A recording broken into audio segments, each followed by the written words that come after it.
Hello दोस्तों, प्रणाम। कैसन बारी अपने सब? उम्मीद है अपने सब अच्छा होकम और हमार भजन सुनई तो कम। भजन कैसन लगे थे कमेंट करके कमेंट बॉक्स में जरूर बताओ। चैनल के लाइक शेयर सब्सक्राइब करो। तो चलो अपने सबके एगो भजन सुनवैले, माता के भजन सुनवैले। भजन कैसन लगे थे जरूर बताएं। अरे आ गईली सातो मैया महारानी, आई आंगन भैली ठार। अरे आ गईली सातो मैया महारानी, आई आंगन भैली ठार। अरे के करा के दिहली मैया न धन सोनावा, के कराही गोदिया में लार।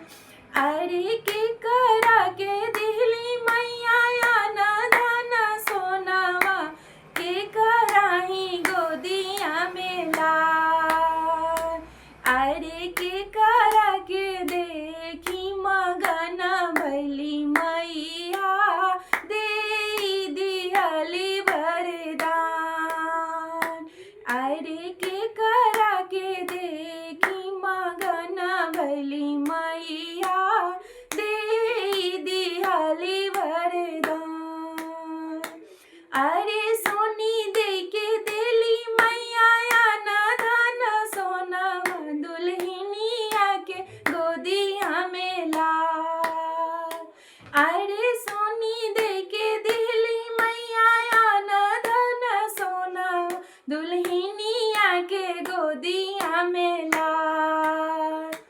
अरे भूषण बाबू के देखी मगन भैली मैया, दे दिहली वरदान।